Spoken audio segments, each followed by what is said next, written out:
The evidence seems to indicate that you're watching Dolly Vision. Dolly Vision streaming real. True crime scene blast feel so unreal. YouTube madness like share, subscribe. Jack's on fire, burning the world's fire. Where's the baby missing shadows crawl? People whisper footsteps down the hall. Fingerprints of the dead, cold as stone. He's got the scoop, best around town known. Dolly Vision headlines, King the Beat. Truth unravels, crackling through the heat. Lost soul shouting, echoes in the night. Rock the truth while live on air light. Topping up, Dolly Vision streaming real. True crime scene blast feels so unreal. YouTube madness like share, subscribe. Jack's on fire, burning the world's fire. Where's the baby missing shadows crawl? People whisper footsteps down the hall. Fingerprints of the dead, cold as stone. He's got the scoop, best around town known. Dolly Vision headlines, King the Beat. Truth unravels, crackling through the heat. Lost soul shouting, echoes in the night. Rock the truth while live on air light.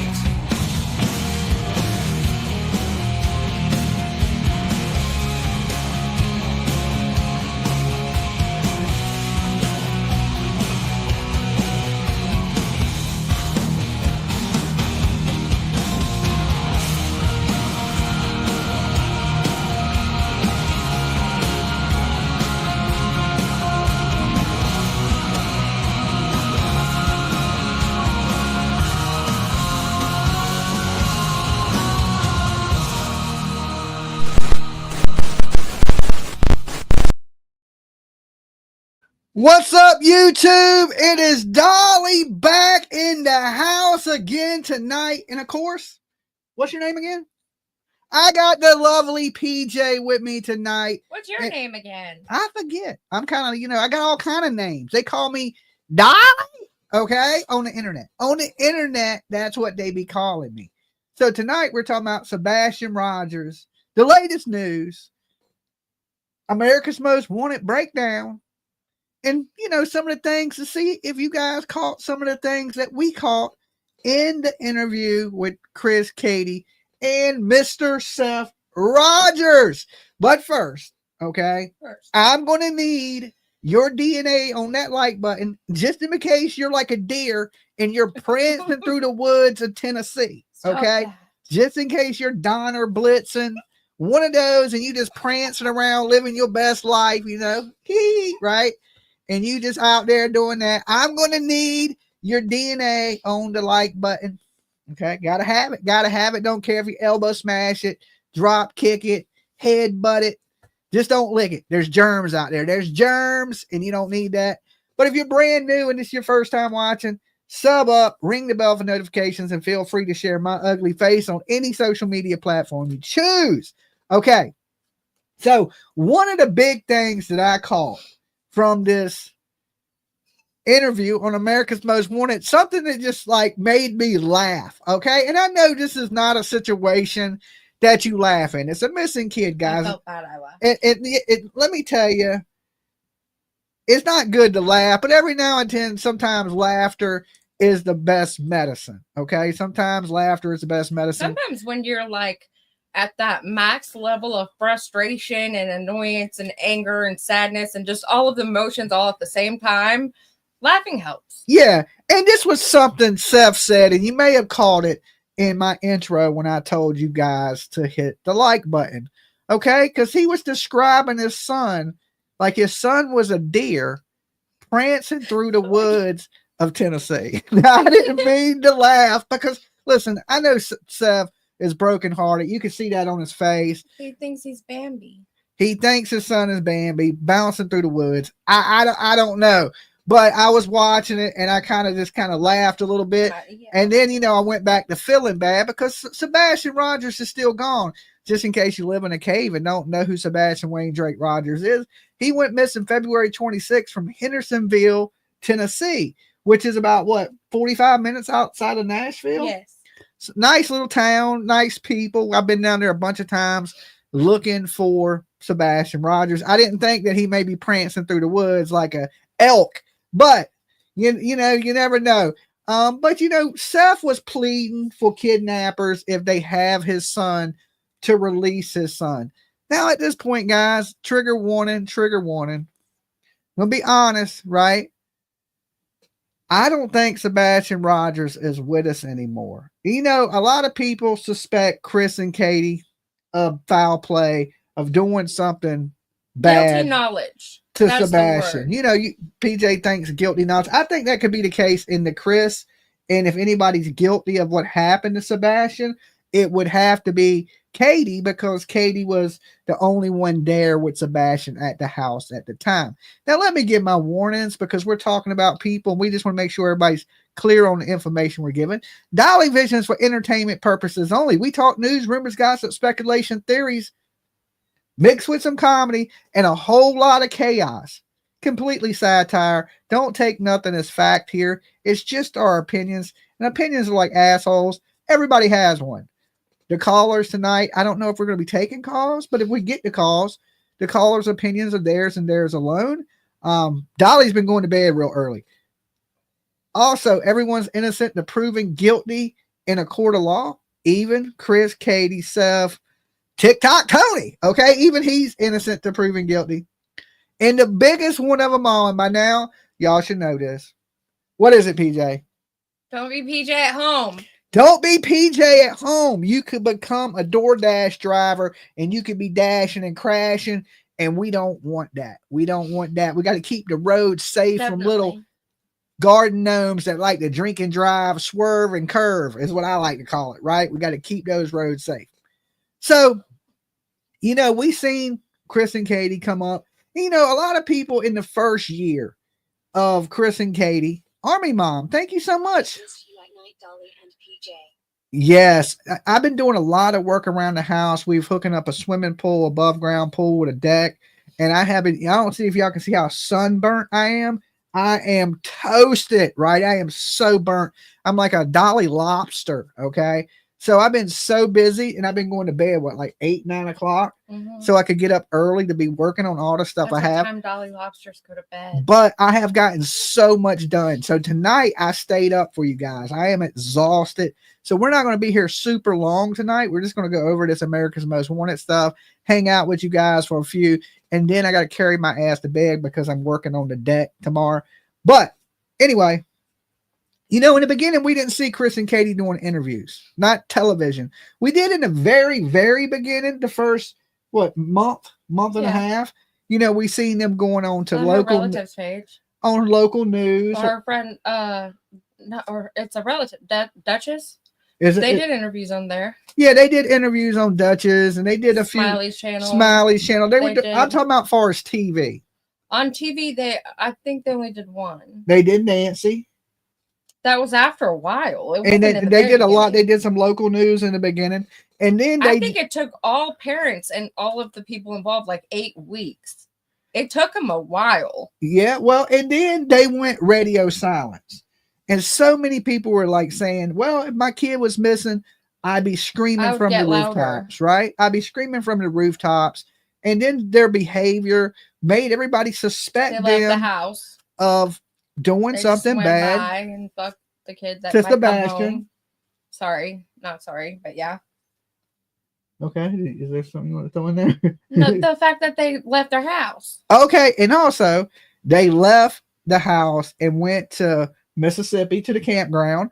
And we all know that if Sebastian did run away, he didn't run away to Mississippi. So everybody was like, how could you leave when you have a missing child? And that was a huge red flag. It's still to this day one of those red flags that I can't even get past, right? And you know, in the words of somebody that used to watch this channel and hang out, they Joe Dirted them, right? They Joe Dirted the child. They basically packed up, said, "Your name is Joe Dirt. We out." Okay. And then, you know, of course, we had the father out there searching, pleading with the news, and he kept doing news, much as he could anyway, pleading with the public to help. And then, as I say, you know, a lot, that I believe the wrong people got into Seth's corner because Seth had his guard down, and leeches came out the woodwork to latch on to Seth Rogers. And then a lot of things changed. Then it became a complete shit show. I mean, just a pure clown show. He allowed the worst of the worst around him and just to exploit the shit out of his kid. Okay.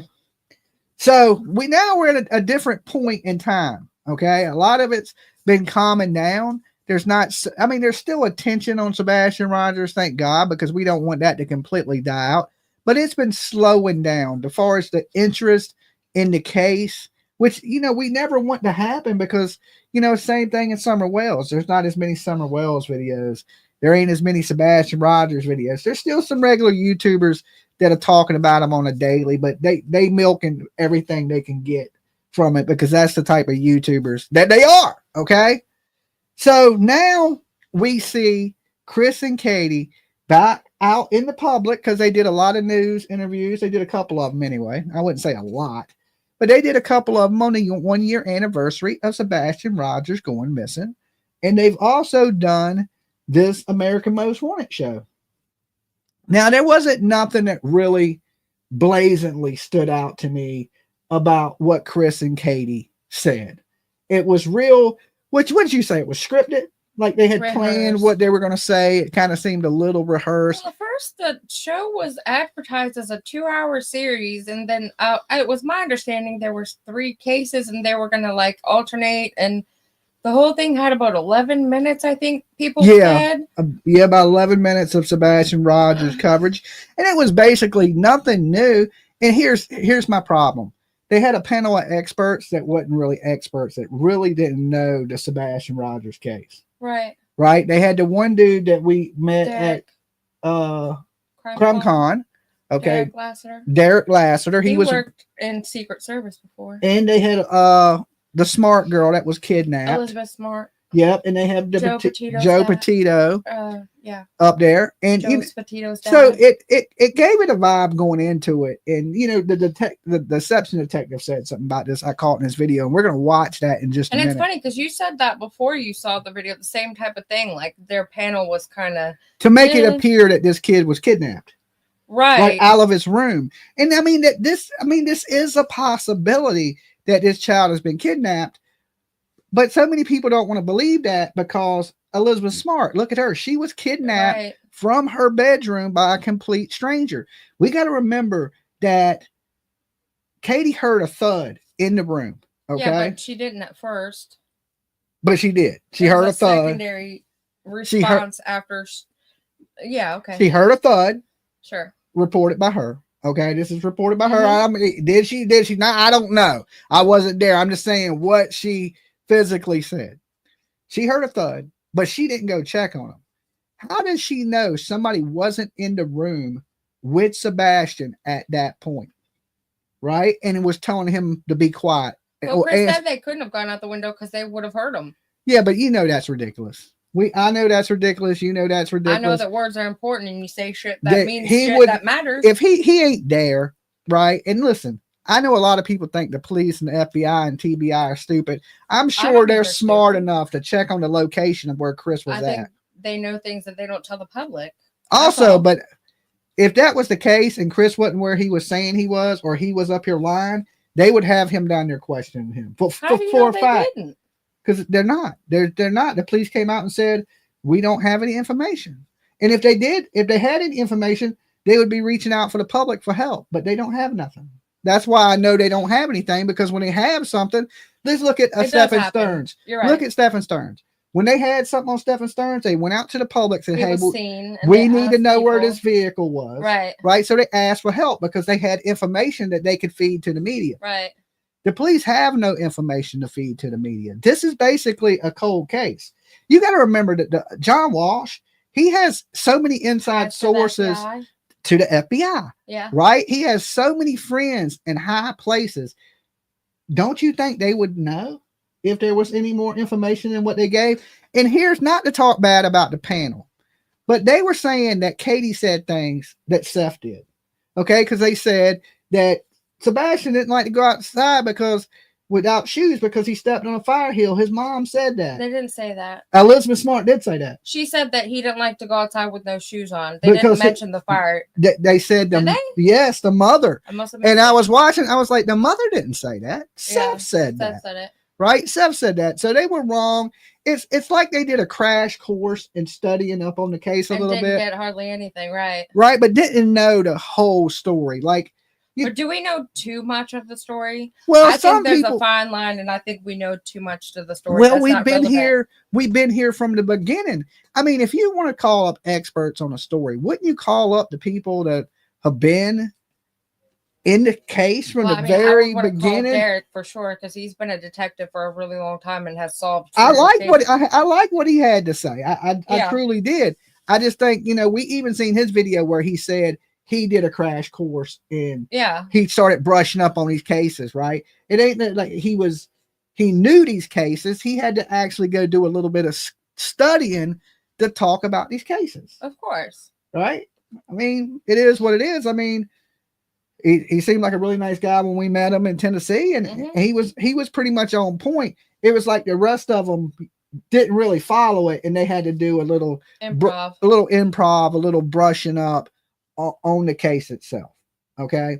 But my point about this is everybody is pretty much like Chris and Katie. They're damned if they do, and they're damned if they don't. Right? Because in the court of public opinion, we've made up our mind. You guys are pretty much made up your mind. And they gotta have an uphill battle to change people's mind of what they think of them. You can't see, that's why first impression is very important when you meet the public. And if you need the public as a helping tool, if you're guilty of something, you're naturally going to want to tell the truth. And there's things that are said and done that the public views as just something that's not, like, for me personally, I can't rewind the fact that their claim, my kid is missing, I don't know where he is, but I didn't call his dad because he's not with him. I know that for sure. But he might not be here or he might not be there. But I have no idea where he went or why he's gone. But yet I didn't call him because I know he's not there. Yeah. How do you know? Thank you, Army Mom. Yeah, I mean, that's my thing. Like, why would you panic? Wouldn't you think first that he was out playing? That's another thing, right? She woke up and she instantly went into panic mode. Like, let's just say, I love my Chihuahua to death. I woke up and Lolo wasn't in the house. I would first go outside and look for a panicky a little bit, but I wouldn't start calling and like freaking out quite yet. I would make sure she wasn't in the yard or outside somewhere, and and look like But you wouldn't not call me. Like, let's say I'd gone to work. Let's say she's gone.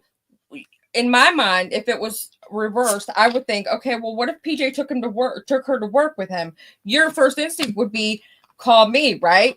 That's what the step that they're missing, in my opinion. What if his dad came and picked him up and for some reason he grabbed him and you know what I mean? You want me to hit the bombshell? Want me to give the people the bombshell, what I call?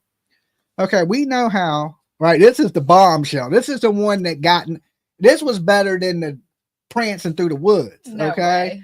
Yes, when she said, and we even talked about it, it's when she said she was on the phone with Chris and he told her to go back to the house. Now, if you remember the whole story, she said she was on three-way with the police.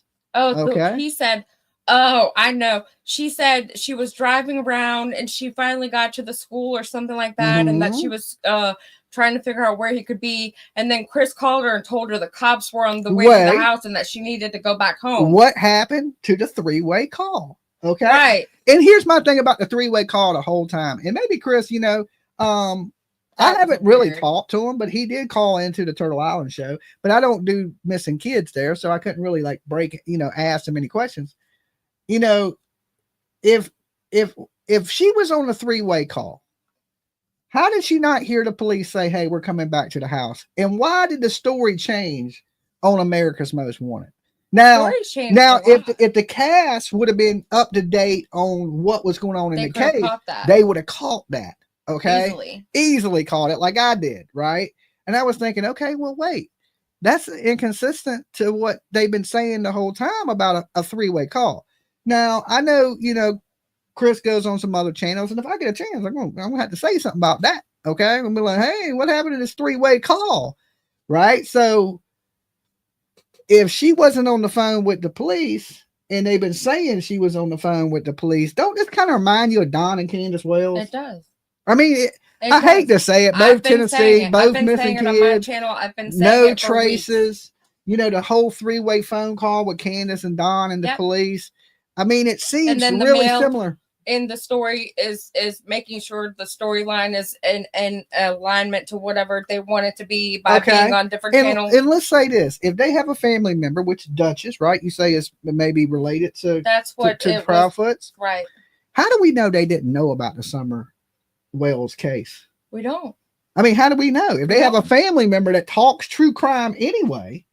How do we know that they wasn't familiar with this case? And the similarities are so like, wow, just vanished into thin air. Yeah, it's hard to vanish and with no trace, no sight, with our phones. And yes, but he left his phone, he left his shoes, he left his jacket.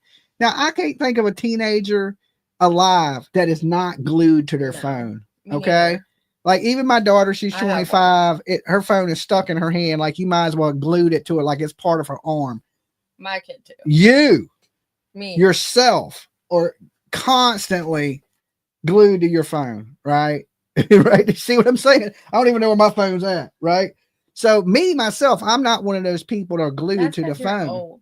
I guess I'm old. I missed the whole. Plus, you're not a chat, like you come up here and could talk for hours, but you're not really a chatty person on a device. It's weird. Yeah, because I do all my talking here. And you don't talk to me like you talk to the internet neither. I vent here because to me, I always tell people like, you know, y'all are my psychiatrist, and I get that all the stuff that'll build up on me and all the things I've been thinking about is, especially in true crime, I share here, right?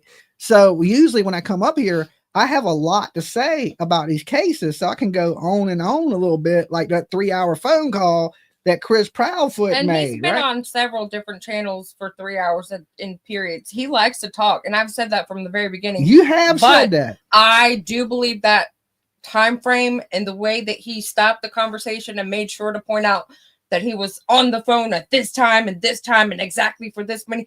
That was something I believe that was a time that should be looked into. He's real precise on some things, right? Times and where, but then there's some things he just will not discuss. The cops told him not to. And I don't really believe that. Nobody believes that. The police are not telling you don't say this or don't, these little details. Now, if they were going to say that, they would say don't say anything, right? They wouldn't just be like, well, you can't say this and you can't say that. Like he didn't want to discuss the van, the other vehicle that was at the house with Nancy, right? Right. And that was the vehicle that probably had surveillance on it because it was a surveillance installation van. 500 on the like. Thank you for being number 500. If y'all guys haven't, make sure to do us one favor real quick before we get any farther and we jump into this video. I want y'all to take a second, like the video. Don't cheat. I'm watching you and I will send PJ to get you. Okay. She's vicious. Okay. Hit the like button and then shout out in the chat room where you're watching from. It's roll call time. We ain't did this in a little bit, right? Me anyway, because I've been going to bed early. So roll call. I want to see where you beautiful people are from, where you're watching my ugly ass from. How many people we got in here from big old Hendersonville, Tennessee tonight? We got any Tennesseans? And there was a young man that went missing down there in Tennessee. I didn't get a chance to discuss that, but he was found at McDonald's, a little loopy. But you know, them teenage young men get down there. Well, not even teenage. But they think he was drugged. Yeah, you know, you get in those bars and you start drinking, and somebody slip you a little roofie, and next thing you know, you're laid up under a table at Mickey D's eating a cheeseburger, right? I think they took his wallet. So East Tennessee, all right, North Carolina. Oh, and I had a comment. I saw that had you tagged that I wanted to read you, but oh, there it is. Do you guys remember in the beginning when Seth showed his place in a live and said that Sebastian was always under his bed with a flashlight in his switch? What happened to that? I don't remember that. Well, I thought Seth came off. Listen, I know I give Seth a hard time, and that's only because he's not searching. He came off a little weird. I mean, he came off a little weird. I do feel truly bad for Sebastian Rogers being missing. I know it's hard on Seth, right? Helena. Helena, thank you so much. Welcome to the train. Get you a nice seat. Choo-choo. I go a little hard on him sometimes when his people do stupid stuff, right? Sometimes I take that out on Seth, and I truly pray that Seth gets the answers one day and he gets away from these terrible, terrible people that he's around, right? That's who his friends are. I know, but I got the right to be hopeful and wish, positive things, and he makes the right. Listen, you can make bad decisions all your life, and then the next day you can make every right decision. Oh, I mean, you know what I'm saying? I haven't always made the best decisions, right? And then lately I've been making really good decisions and doing the right things, and associating with the. Don't do that. You're not even like on the same planet in comparison. I didn't say I was. I'm just saying that people can be terrible one day and then slowly start to change over time. And I hope that happens for him and he gets the answers. It's not about his character flaws. So yeah, I mean, you're right. It's right. I hope he gets those answers. Yeah, this is say you're an asshole. That don't mean you need to be an asshole missing your kid. Yeah. Right? Yeah. I hope he truly does get those answers, but I honestly feel like this, and I know this upsets a lot of people and everybody. I don't think he's going to get the answers that he wants. I think he already knows. Okay. I think he knows. I think he knows. He's hopeful that it's not, right? I think he's hopeful that Sebastian is out here prancing through the woods but I think he knows. Which one is it, right? Like, he didn't really get on America's Most Wanted and blame Chris and Katie, right? Now, there's another thing that stood out to me. And PJ, do you know what it was? I'll give you a clue. It has something to do with the flyer for this video. Oh, they didn't say the big giant reward money. They did not say the big giant reward money. A lot of local news was running that because local news, they don't want, they don't know. But do they really not know? America's Most Wanted. Please. You didn't hear them mention nothing about Dog the Bounty Hunter. You didn't hear them mention nothing about these. Well, we didn't see Tony up there with Seth this time either. No. You didn't need a spokesperson. Tony's too busy calling Dolly on Easter. Okay, calling me. He's my new PR person. I hired TikTok Tony on as my new PR. Now so you're really done. I can't say nothing else because I got to ask Tony's permission before I can say anything. Okay, that's what he was calling me about. He's like, Dolly, you think you could hire me on as your PR person? I don't know how much longer I got with Seth. And I was like, listen, Tony, I don't know. I really don't know what I can do for you right now. Nothing. But we'll see what happens. Okay, we'll see what happens. Happy Easter to you and your family. Lost your number, sir. No. But they did not mention a 450,000, 475,000. Yeah, they might as well say the reward is $100 million. Okay. Yeah. So a lot of people have called bullshit on this reward, and we got to go with official sources, and that's what my big thing with their flyers and all the stuff they were doing. It was call dog instead of calling TBI. It's like diversion or something. Why? Yeah, I think that, so you got to wait for them to vet that tip and then them to send it to the TBI. Why not just go straight to the TBI? Right. The actual law enforcement. Like if you call dog, I think dog was going to get the 50K and you would have to do a damn. He's taking tips to get the reward money. I truly think that's. I think that's my. My opinion. My opinion. If you give him the tip and he goes and finds it, he gets the reward. Damn, I didn't even think about it that way. But now that you said it, I mean, let's be honest. He ain't got a TV show anymore. Right. You ever seen Dog working a job? He did say that he traveled around with his camera. I mean, he does have a book, and from my understanding, B10 bought the book. Yeah. You know, I'm not surprised. that's one. That's one book he sold. We know he sold at least one book. Okay. So I don't know. I mean, I don't know if he needs the money. I know he has a new wife and they do all the Jesus stuff on their Facebook. Because every now and then I'll see Dog and his wife. His wife used to do like a preaching thing on Fridays. Prison ministry?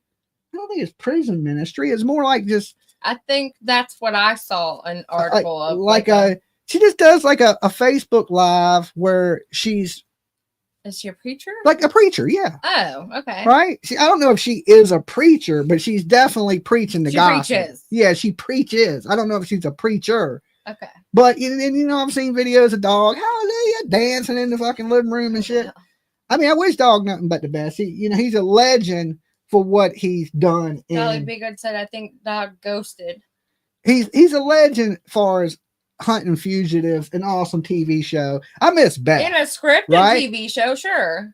But like what they say, behind every successful man is a good woman. And I think Beth was a really good woman. I really enjoyed them together, their chemistry on TV. I think that's what made Dog the Bounty Hunter so good. You notice after that, there wasn't really No. Beth was kind of, sometimes one person can be the glue that holds everything together. Now, I don't know if that's true, but that's just what it appeared to me, right? I've heard that a lot, and I think the same way. And did anyone even watch Dog show after that? So many people, I didn't. So many people think that Dog come into this for the wrong reasons, that he did this to promote his book and stuff like that, because his career is not where it used to be. I'm not going to say he's tanked, right? He's still Dog the Bounty Hunter. He can do autograph sessions, all those things, and cameos, and probably do fairly well, probably fucking way better than me. You know what I'm saying? So he'll always be famous. So he has that form. Now, is this something where he's trying to get a TV show back or anything? But here, the whole point of that is America's Most Wanted didn't mention none of that. Like, that was totally irrelevant to the story. And I think that just added to the circus of everything anyway. And America's Most Wanted kept it just to the facts. Now, they wasn't out there blaming parents. Yeah. Right? Because TV shows don't do that. Because usually if you start blaming a parent, you say something that's not true, you may get sued, defamation. And plus, to such a large platform, you don't want to say nothing that's absolutely wrong, because then if it comes out, you could incite violence against them, right? Like, so just say America's Most Wanted said, well, your number one suspects are Chris and Katie. Next thing you know, you got Bullhorn Betty camping outside in a tent. You know what I'm saying? I'm just saying, you never know. Somebody could see them in a store and try to hurt them or do something. Already with her being there, they claim. Well, I'm just saying, it would just be on a very, very much bigger level. Yeah, we don't really know what Chris and Katie goes through when they go out in public. We don't know because we're not there with them. Hopefully, here's my thing about this. When I was in Georgia, Leilani, she was named the number one suspect. And this is when people start camping out in front of your house. This is when the police say, you the person, right? Is Leilani at some point wanted to face us, right? And so she came out, she popped a chair out, and she sat on the front lawn of her house. This scared me, okay? Because it makes... Nobody likes a baby killer. Nobody likes a baby killer. And not only that, it makes the area unsafe. Not only just unsafe for her, but unsafe for me too. Because if somebody comes out there and starts popping shots, bullets don't have names on them. All right. They don't have names on them. You don't know who's going to get struck. You know what I'm saying? And people are absolutely fucking crazy. Leilani was crazy for killing her baby. But you got people that were pulling up in her driveway, jumping out the car, screaming, hollering, trying to fight, running up to the house, beating on the windows. Like, yeah, see, I couldn't have been there. Some of the craziest stuff you could see was happening with locals in Savannah. Right. Now, if America's Most Wanted was to do that to Chris and Katie, that would be happening in their neighborhood. Right. And they live in a high scale neighborhood, and even on a bigger scale. That's what I'm saying. So they had to be real careful about what they said and how they said it. And how they said it. They said that they believe somebody was responsible. A lot of them believe that there's another culprit involved, and not many of them believe that Sebastian was a runaway. Okay, because listen, I never ruled out the fact that Sebastian could be a runaway. He's got 2 feet. Yeah, he got 2 feet. If you can walk, you can run. And you know, in the lifetime of a child with on the autism spectrum, 95% of them children run away. Yeah, I've heard that before. 95% of them eventually run away at some point. That is crazy odds that a kid would run away. Yeah. Right. And he is on the spectrum. And he also, you know, he had that chromosome deletion, right? So he had a couple little issues going with him. And apparently he had anger issues, right? Mm-hmm. So we knew that with the arguing and fighting with Chris and his mom and them wanting to put him in. We learned through the Proud Feet that they were trying to put him in a home, right? They didn't mention nothing like that on America's Most Wanted. No. They glossed over it. Like, I'm one of them people, I believe, if you're going to tell the story, Nina, thank you so much. Jumping on the train with us, right? Dolly gotta eat. I think there's like 3 or 4 parts to this. I think we just like they've got this new hook, line, and sinker type of show they're trying to get everyone involved into. Mm-hmm. Thank you for the super chat because I use that to eat because PJ don't feed me. Okay, she keeps me in a cage and she only lets me out when I YouTube. I'm playing. She locks me up, right? If I blink twice, send help. Okay. All right. So anyway, yeah, they're doing a series where they're bringing in different panel experts. I just was saying that because like we don't know what they're going to lead up to. Like maybe that was just the introduction. No, because we heard the dude from CrimeCon say he's in the 3rd show and it was on 3 different stories that have nothing to do with Sebastian. Like, how much time are they going to give Sebastian? You know, are they going to give him? I just was confused because I thought that there was an actual 2-hour show with the three cases. And so the way they broke it up, it doesn't add to that. So I don't know. I guess we'll have to find out. That was the 1st show. Okay. Because he named a guest for the 2nd show and he said he was invited back for the 3rd show. Right? Right, yeah. So, and none of them shows had anything else to do with Sebastian, and they didn't film what they were going to use for Sebastian with Seth and Chris and Katie. So I think that is all we're going to actually get from that story.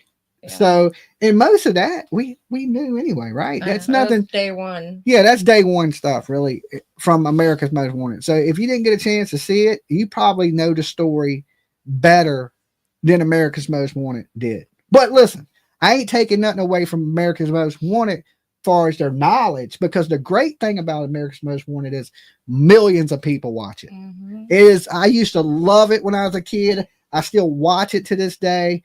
America's, to see John Walsh's son up there is cool. Mm-hmm. It's the next generation of America's Most Wanted. Love the show. Hopefully they do a little more research, just a little more digging. Now, if they need an expert, look, America's Most Wanted, you can call me up. Dolly know everything. Everything. Okay. And I promise I'll be on my best behavior. I'm controversial though, according to CrimeCon. I'm controversial. Right. But I know my stuff. Right. Yeah. I followed the case from day one. And not only this case, but tons of cases. Like me and PJ was going back the other day, just looking at some of the cases I followed. Mm-hmm. And it is a ton of stuff. And over the last 3.5 years, we have dove head first into true crime and have covered so much stuff. The stuff with the locals and the girl and her husband. He's trying to say that I saw an article about that. He's trying to I think he's trying to plead insanity. Okay, look, PJ wanted me to go on a hunt tonight. Okay. PJ, tell them what you wanted me to go. We were bringing it to YouTube live too. Tell them what you wanted me to go hunt for tonight. The missing pieces to the sofa?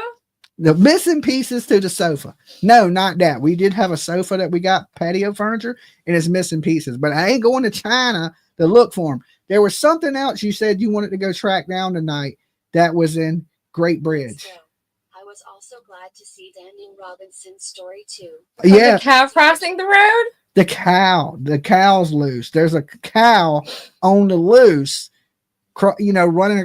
They called the police for that. Right. Yeah. So PJ wanted to go look for the cow that was I on like the cows. loose, right? So we went, we're like, okay, I heard that. She was like, we need to go out to Great Bridge and start searching. I'm like, for a cow, right? Like we do missing kids, missing people. I ain't never searched for a missing cow, okay? That was crossing the road and it came out on the It speeder. almost sounds like a joke. Why the cow crossed the road, right? It almost sounds like we would have had to cut him up and grill him, right? No. Well, that's what you do with cows, ain't it? Unless it's a milking cow, then we milk it, right? It's a cute. Okay, so anyway, we wanted to do a little review on some of the stuff that was said on America's Most Wanted. We're going to pull up the Deception Detective, all right? And he goes over some of the things, some of the stuff he talks about. I completely agree with him. I like his input on things. Yes, PJ, it's an animal.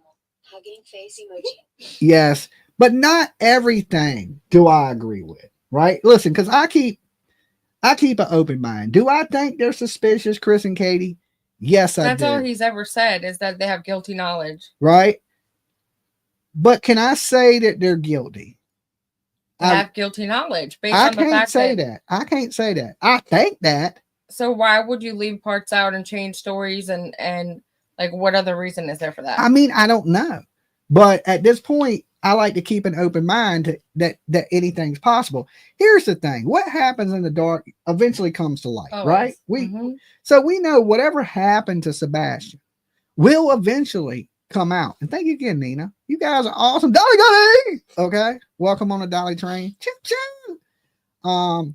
So that's one of my things. That's why I'm not painting these people as 100% guilty. See, you look at it differently than I think I do and what he does. And there's a big difference between committing the unaliving and knowing that you might have accidentally forgotten to lock the door and he got out somehow, or knowing guilty knowledge is guilty knowledge. Let's just go with the theory that Katie did something to Sebastian. I never thought that. Okay, we know Chris loves Katie, right? That's his wife. He married her for a reason. I think he loves himself more. He may love himself more, but I'm sure he does love his wife, and he would cover for his wife. That may be where he loves himself more. The guilty knowledge would come in, right? So he may know, but was he involved? Maybe in the cover up of what happened, he could be involved. But in what happened, it was just him and her there that night. Unless, like Elizabeth Smart said, somebody came into that home and was in that home and kidnapped him from her room. And think it don't happen, it happened to her. Okay? A complete stranger came in her room through the window, kidnapped her. And thanks to a tip on America's Most Wanted, she was found. Okay? So it happens. It happens more than you think. Kidnappings happen. Look at Michael Monkey Vaughn. A straight kidnapping. Okay? A crime of opportunity. But we don't really know because we don't know if they were preying on Michael Monkey Vaughn or not. Like stalking him and waited for that opportunity. But as it appears, it was just a crime of opportunity. Seth acted the way he knew PPL wanted him to die. I still don't trust him. A lot of people don't trust Seth, and I think that's because of Seth's behavior. I truly don't think I never have thought he had anything to do with the disappearance of his son. I think he knows. I think he just hangs out with dirtbags, and he's an opportunist, right? That's always been my opinion on Seth, right? And like I said, that's just my opinion. Opinions like assholes. That don't mean it's true.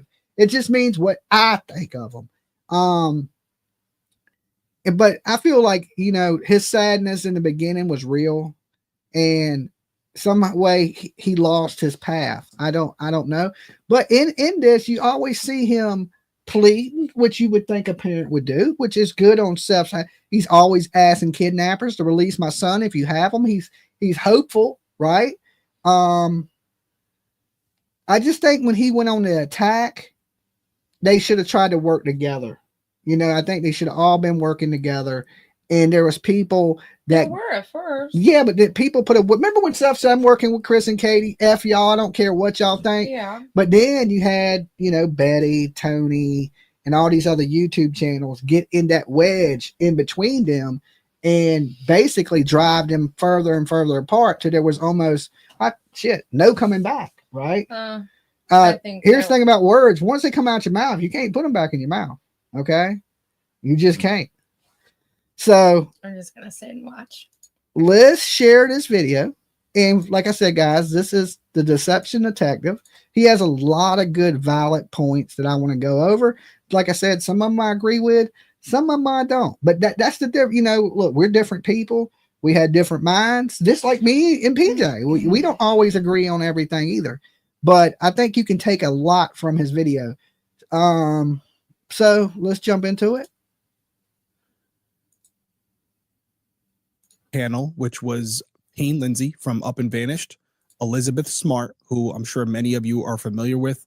She was abducted as a child, Joseph Petito, and then Kara Chamberlain Robinson. I hope I'm saying her name right. She was the young girl who was abducted. That's Derek Lavasseur talking about his fellow panelists on the show America's Most Wanted Missing Persons. And they recently did a segment about Sebastian Rogers, a case we've been following here on the channel. So let's watch it and react, because there's some good and some bad, starting with that panel. You'll see what I mean in a second. I'm Deception Detective, an attorney trained in statement analysis. This channel exposes lies and manipulation.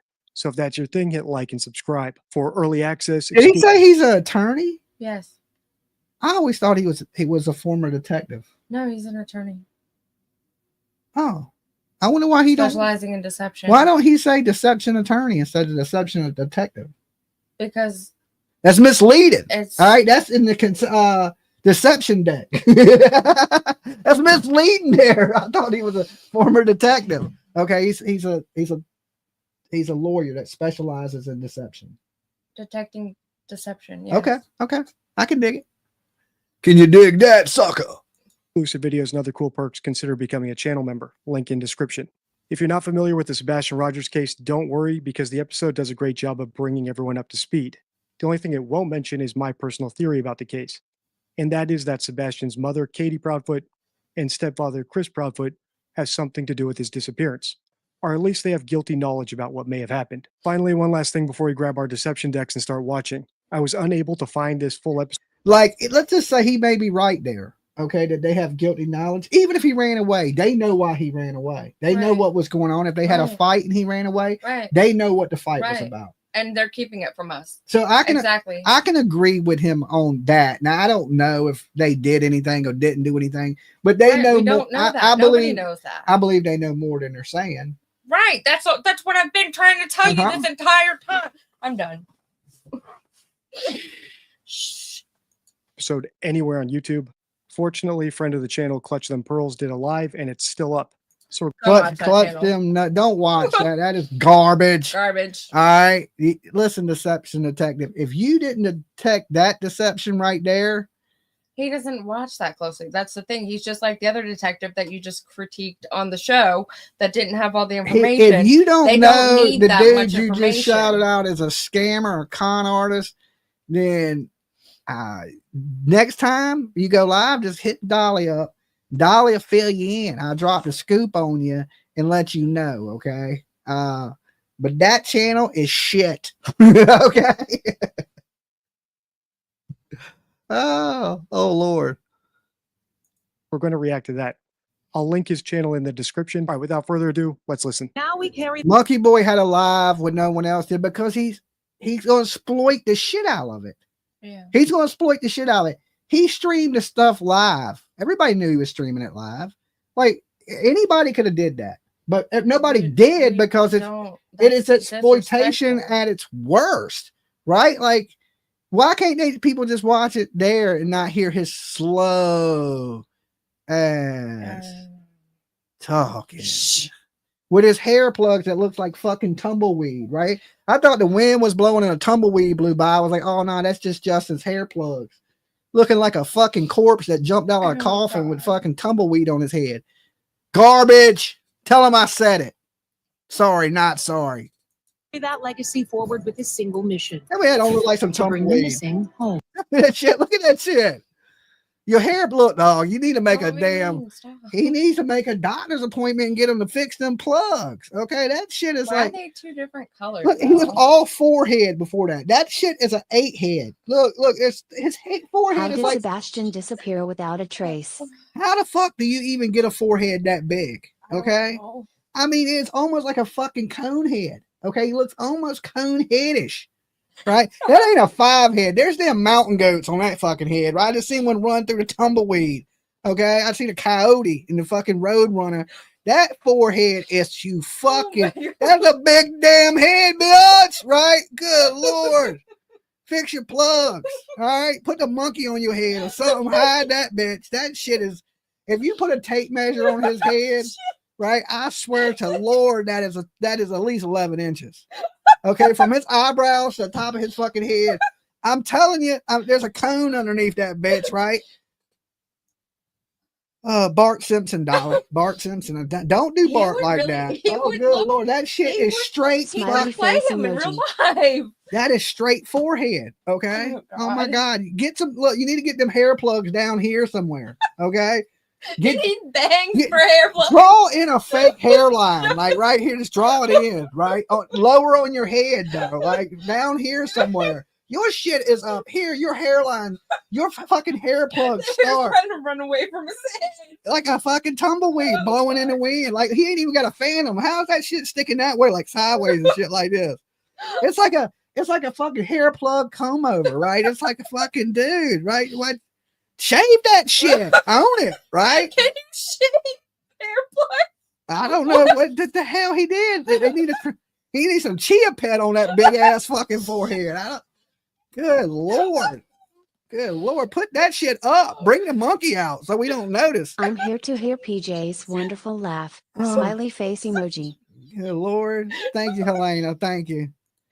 Monkey to jack Monkey them done out. jerk them out. I know, right? Laughing emoji. That monkey didn't do that to his forehead, though. That shit is official cone head. I mean, I didn't realize how big his forehead was, but that is a lot of space between his glasses and his hairline. I can't get past it, though.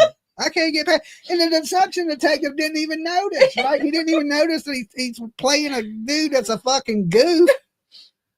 Oh my Lord, I like this guy. I'm losing faith in him. Okay, I'm losing faith in you, deception detective. When you watch this, there's no Dolly losing faith in your ass. Okay, and that man had a big ass forehead. Okay, he clutched that cone head. Okay, as Wicked Channel could be. Clutched the cone. His head is shaped like that fucking cone JR film for fucking 6 months. Okay. This hole in my heart where Chelsea's supposed to be. We've assembled a team to lead the search, boots on the ground. From America's Most Wanted, Callahan Walsh. She doesn't even know that she's a missing child. Gabby Petito's father, Joe Petito. Carl Park, literally right here. You can grow corn on that field, right? Well, I don't know what the hell's going on there, but whatever hair doctor he goes to, skip that dude. All right, between Botox and hair plugs. True crime podcaster Payne Lindsay. Somebody needs to be asked some hard questions. Former undercover detective Derek Levasseur. Maybe someone out there can do something. And survivor and he needs to find the rest of his hairline before he starts searching for kids. All right, start with that. That's a bigger mystery. Where the hell did the fucking your head get like that? Advocate Elizabeth Smart. I'm here because you deserve your brother back home. Working with investigators and listening to families. Why would he take the van? Why would he take my phone? There's no. Okay, look, we gotta do a photo of him tomorrow, of a cone head with his face. I just gotta see it. I guarantee you won't even notice, right? We'll put a little cone, look, make a cone, and we want a little couple hair plugs coming out the cone at the top. Okay. No more waiting. Tonight, we're going to find them. Someone knows something. This little girl is still out there. We need your eyes. We need your voice. We're one tip away from changing the course of this case. We need your help. It's a missing. One tip away. Okay, one tip away. How close are you from a cone head? Okay, oh right. He got Temu hair plugs. Good Lord. In my best Deuce Bigelow voice. That's a big head, bitch. Peace to the family. I miss my son. That was the voice of Katie Proudfoot saying, I miss my son. But before we get to her and Chris, let me just explain what I meant when I said that the panel itself is a problem. It's not actually their fault. It's more of a psychological phenomenon. It's priming. As you may have noticed. Nina G says, Justin's going to wig out on Dolly. He need a wig to cover that big ass fucking cone on his head. Okay, his fucking head shaped like this. And shit, his forehead is at least that big. I mean, that is a big ass forehead. Good Lord. Notice Get me from that going. clip I played from Derek's channel, 2 of his fellow panelists are abductees themselves. They were both kidnapped, I can't but they were unsee it stranger kidnapped. And Gabby Petito's father, who is also on the panel, had nothing to do with his daughter's disappearance. So before the intro's even finished, we're already primed to think about these cases as stranger kidnappings, rather than the statistically much more likely scenario of someone in the house being responsible. This could easily be corrected for future episodes, though, by adding the parent of a kid who went. She said Coffin Topper's hat will work, the big white one.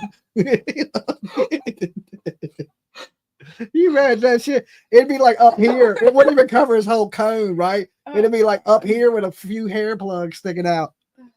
Goal Just made reached. your goal. Goal reached. Okay. Thank you. Missing because a step parent, for example, did something, rather than a complete stranger. Landon Bullard, the mother of Gannon's step. Okay. So far as that goal, we're going to do a giveaway, right? So I want in the comments after this video, or you can leave it now while this video is playing. I want your funniest reaction to Clutch's forehead. Okay. Your best forehead joke. We're going to pick one and we'll send out a Dolly t-shirt to you. Sound good? Okay. PJ says okay. Good job tonight. Good job tonight. So Ellen, won't you? leave your best forehead joke in the comment box down below, and I will pick one of you guys tomorrow when I wake up. I'll reply to your comment and let you know who is the winner. And then all you have to do is shoot us an email and we'll ship you out a free Dolly Vision t-shirt of your choice. All right. Or what we have in stock. Stouch, who was killed by his stepmother, Letitia Stouch, comes to mind.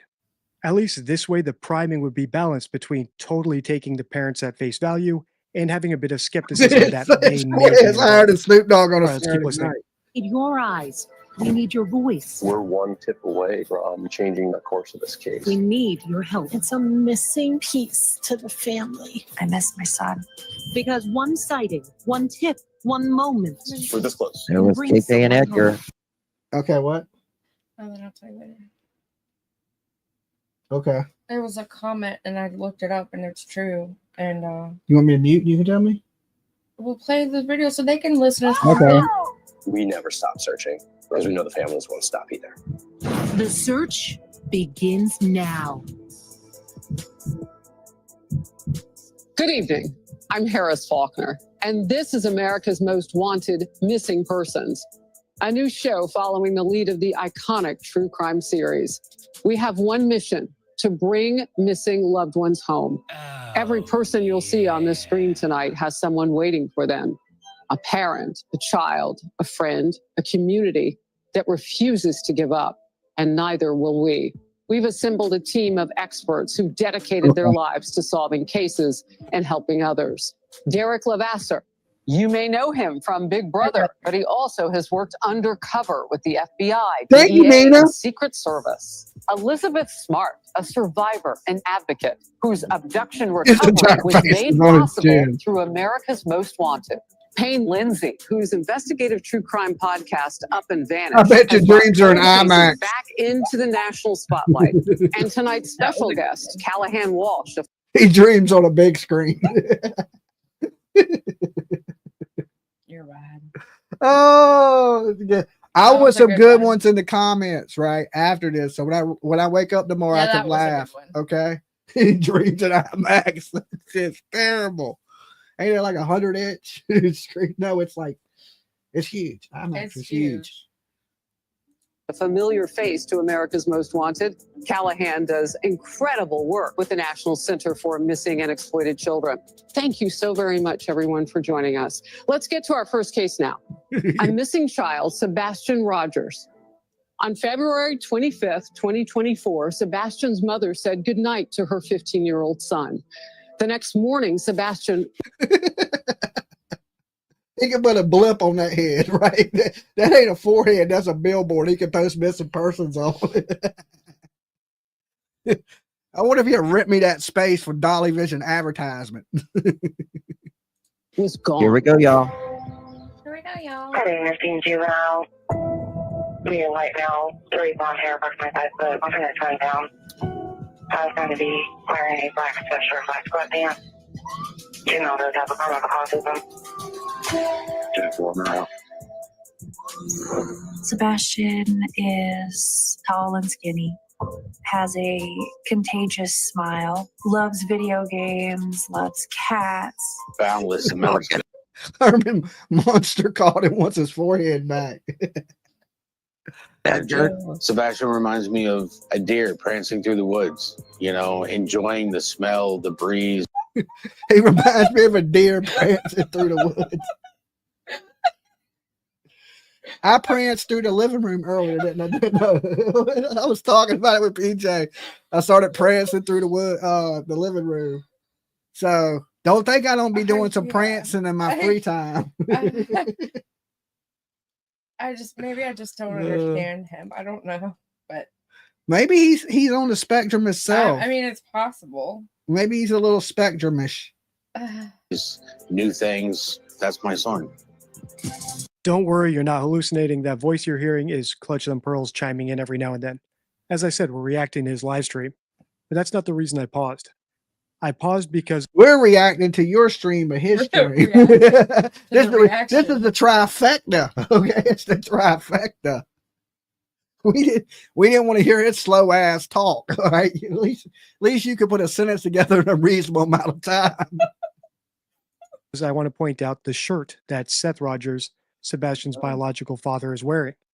Right in the center of it is a photo of his missing son.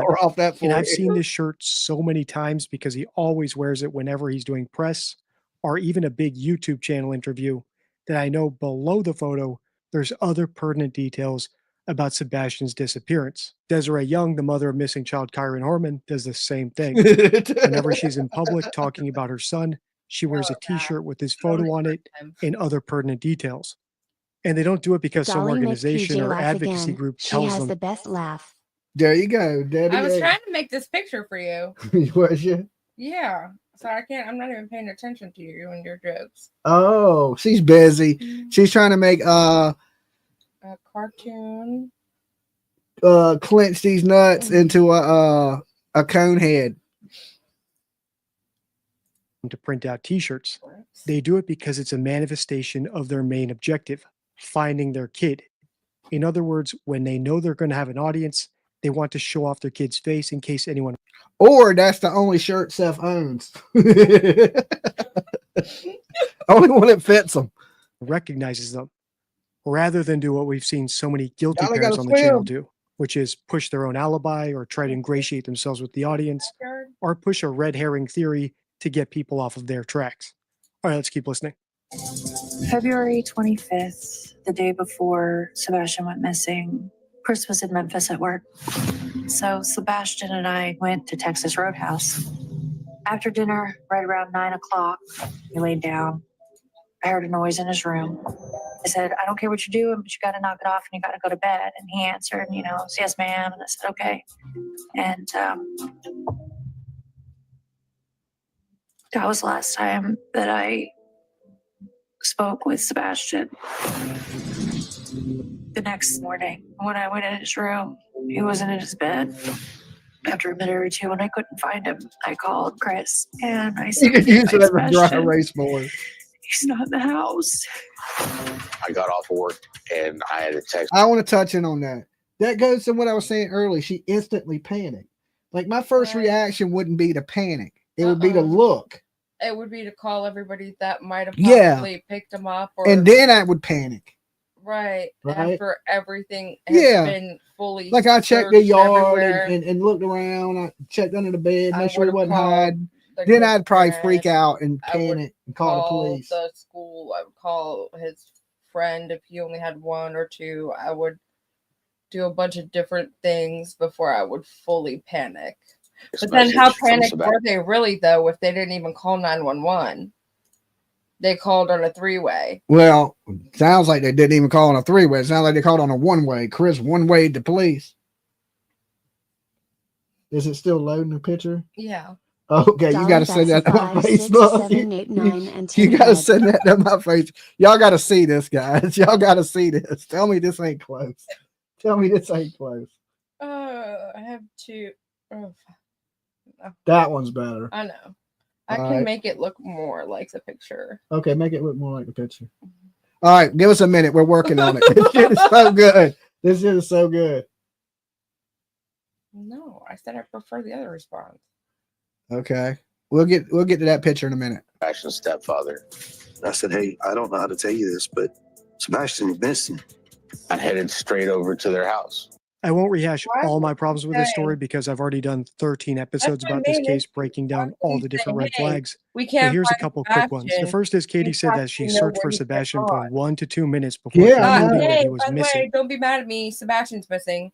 Yeah, I agree. I think that I would have called him first to make sure Sebastian wasn't with him. Hey, did you happen to pick him up? Hey, did you happen to see him? Did he call you somehow? Exactly. Did he get a hold of you and tell you he was mad at us for something? Like something, not, oh, hey, don't get mad, he's missing. Yeah. That's weird. I can't shake that. There's something wrong. That's an awfully quick search. In fact, it's so quick, I don't know how she could have made that determination. Moreover, Katie originally said that she searched for 3 minutes in her early interviews, and 3 is actually a card in the deception deck, my 52 favorite rules for spotting lies and manipulation.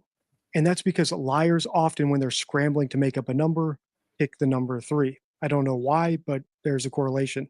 But if Katie is hoaxing, as I think she is, her husband, Chris Proudfoot, isn't that much better at it. As you heard him just say, within just a couple of minutes of hearing from Katie that Sebastian couldn't be found, he told Seth Sebastian was missing. How did he know Sebastian wasn't with Seth? How did he know Sebastian didn't run to his dad's house because he got into a fight with his mom? We said that a while back. Like, you would think she would have called Seth and say, hey, did you pick up your son this morning by any chance? Because he ain't here. But she didn't do that, which is a big red flag to me too. Oh, that's perfect. Send that to me. Send that to me and I'll pull that up real fast before we go any farther because I want to get this good laugh. Okay, did you send it to my Facebook? Yes. Okay, hold on. A second to process. All right, I got to show them this.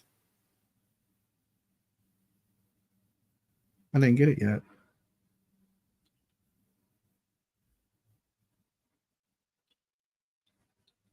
Oh, I'm not signed into the right.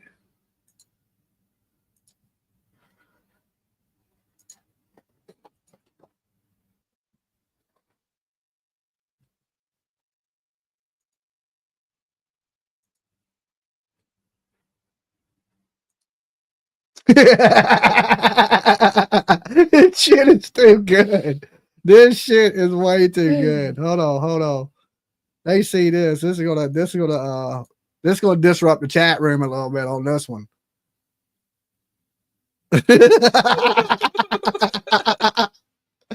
Oh, that's what that man looks like right there. Okay. Look at that shit.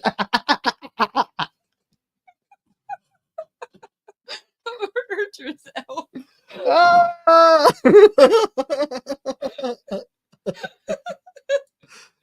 Clutch that bald spot.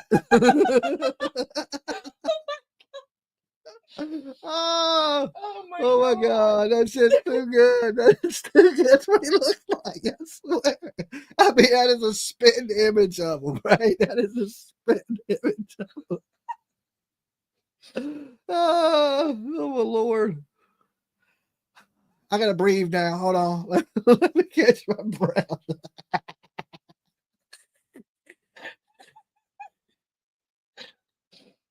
Oh, he's missing a monkey. That's all he's missing. Oh, I can fix that. Hold on. Oh, please. Yeah.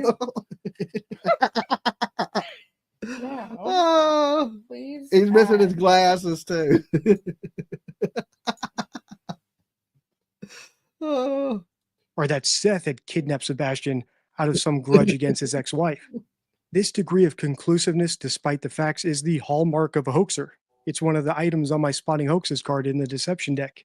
Because we always speak based on what we know, someone who made up a story might accidentally reveal knowledge that they shouldn't have if their story were true. Do you think our AMW panel will pick up on any of this? Let's keep watching and find out. I said, hey, I don't know how to tell you this, but Sebastian's missing. I headed straight over to their house. I started driving through the neighborhood. I was panicking. I was looking everywhere. Like, where is he? What happened? Did he go with someone? Did someone take him? By the time I pulled into the school, Christopher was already telling me to turn around because the authorities were on their way. You didn't catch that? She was allegedly on three-way, right? And three-way could mean even simply something like, hey, I'll call him, hold on. And then you put and go to the next call, and then you call, and then you come back over. But that would have happened, and then he would have come back to her. She would have been on hold. She wouldn't have been on a three-way call. Technically, it is what it is. But even if that was the case, if she was on hold and she misspoke on calling it a three-way call, she wouldn't have been out driving around. Sammy says put the coffin dog hat on. You're right. Never mind. I don't even know what I was talking about. That's so frustrating. I'm sorry. Use helicopters. They use drones. They use ATVs, horseback. How would he know? Extensive search didn't yield one significant lead or even a glimpse of the boy on any doorbell cam video. Days later, investigators combed through a landfill, still saying they had found nothing. We have nothing. We just have speculations. We get criticized. The father gets criticized. Law enforcement's been criticized. Online sleuths are really analyzing videos and creating their own theories.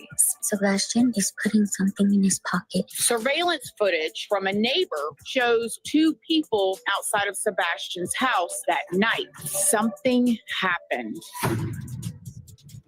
Something happened. I think we all know that. That was groundbreaking right there. Tonight marks 1 year since Sebastian Rogers disappeared near Beach High School in Sumner County. My life is not the same without my son. He's not here, and he's somewhere. Someone has him. This year has been the worst nightmare I could have imagined come alive. Just wants whoever has him. Just coming back. It's my son.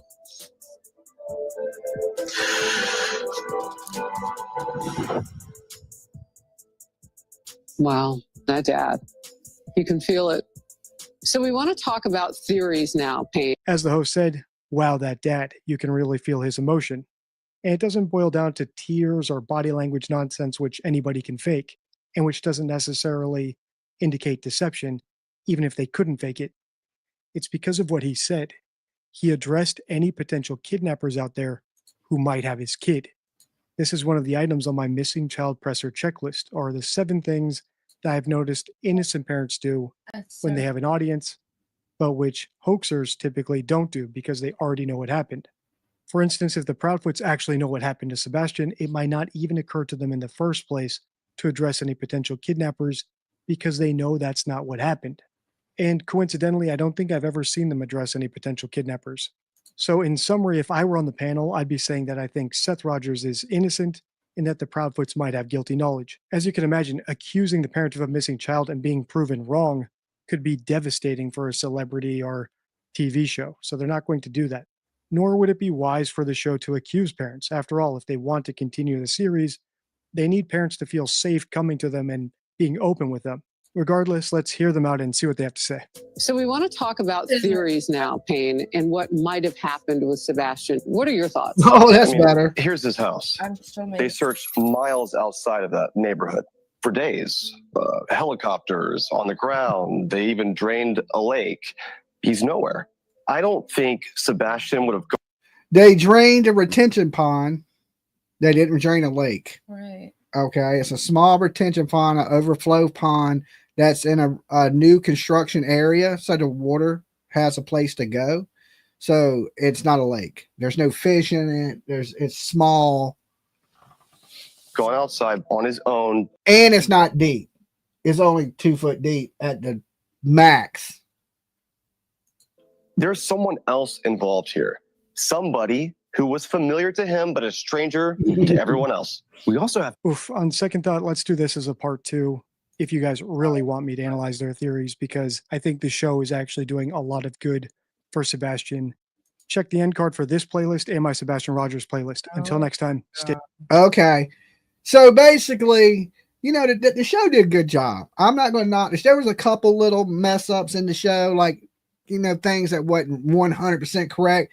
But all in all, a really good show, really good awareness for Sebastian Rogers of him missing and the story. Not the most detailed, but it gave you a concept if you've never seen it before. And okay. You want to send that to me? I already did. Okay. Hold on, PJ. PJ's on number 2. You're silly. I think the other one that one looks, but I sent the picture to go off of, so I don't know. Maybe that one looks.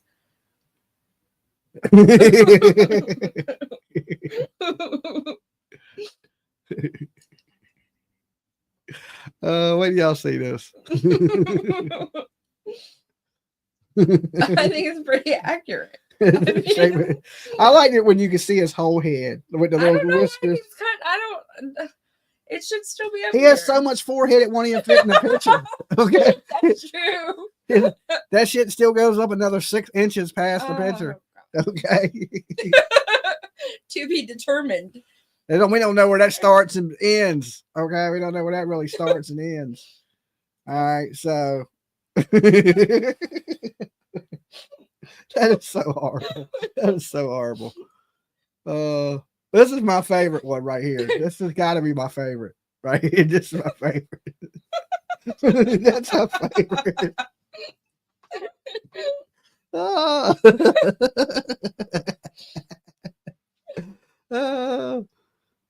You forgot the monkey biting his ear, right? Maybe pulling his hair plug. Pulling his hair plugs, these little things he got left up here. It's a big ass forehead. I can't even with y'all tonight. That's just too much. That is just too much. His head is so big it's in 2 different time zones. Okay. So tonight, you know, we went over the case. We gave you our thoughts on the whole America's Most Wanted breakdown, you know, and there was really no new shocking information in any of it. If anything, it was just a small segment of the whole story. There's a lot of stuff that's been left out of what America's Most Wanted covered, but listen, they gotta, you know, there's other kids and other people missing, so they broke it into little segments of what they could do. And thank you to America's Most Wanted. And listen, a lot of people watch America's Most Wanted. America's Most Wanted has solved almost 3,000 cases. Yeah, that is unbelievable. And, you know, of course, John Walsh, the Center for Lost and Missing Exploited Children, he is the founder of that, right? I didn't know that. I didn't know that either. To John Walsh was at CrimeCon, and we got to see John Walsh and hear his story. And wow, what? And listen, you know, all the great things he's done, it comes from horror. You know, his son being murdered. And you know, the store employee kicked that kid out the store. I know. I was there. I heard. Right, he kicked the kid out the store, and that's when that monster grabbed John Walsh's son and took him. Right, if that worker, because he was playing a video game, and this one video games were first coming out too. Damn his makeup better than men. Rolling on the floor laughing emoji. Rolling on the floor laughing emoji. I think they're supposed to say, damn, his makeup is better than mine. Yeah. What I think you're trying to say. He looks like a dead body that came back like a zombie with hair plugs. Okay, that's what he looks like. He looks like a corpse. He's embalmed. Yeah, he looks like he's been embalmed. Or he could be Donald Trump's illegitimate son.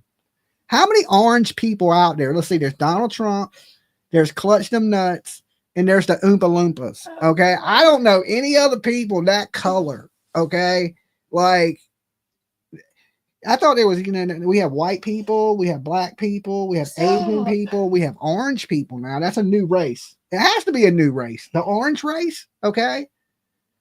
And I don't want to see you discriminating against orange people out here, okay? We're fair to everybody. We don't care what shade you are. We love you to death, okay? Unless you got a cone head with some hair plugs and a monkey. Then you an asshole, okay?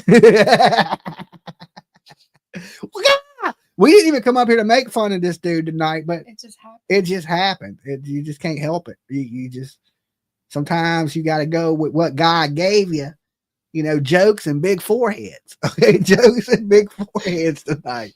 So anyway, look, guys, we're going to get ready to get out of here. I got to be up early in the morning. PJ got to be up early in the morning.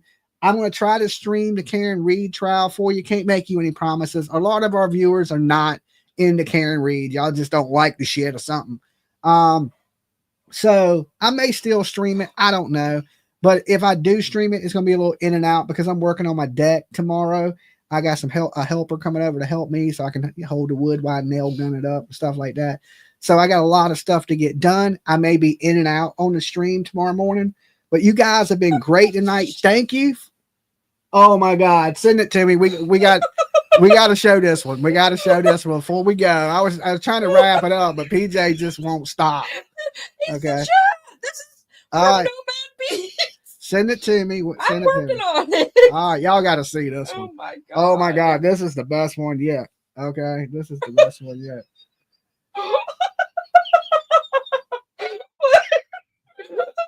Let me know. Y'all wanted to hear PJ's laugh? Oh my God, this is so good. This shit is priceless. You can't even put a price on this one. You can't even put a price on this one. Oh my God. Look at that shit. PJ's a pig. Sure am. Fuck you. He looks like he's got an upside down cone. Like you better flip the picture over. Oh, it's missing a few little hair plugs up at the top of that bitch, right? A few little hair plugs up in there.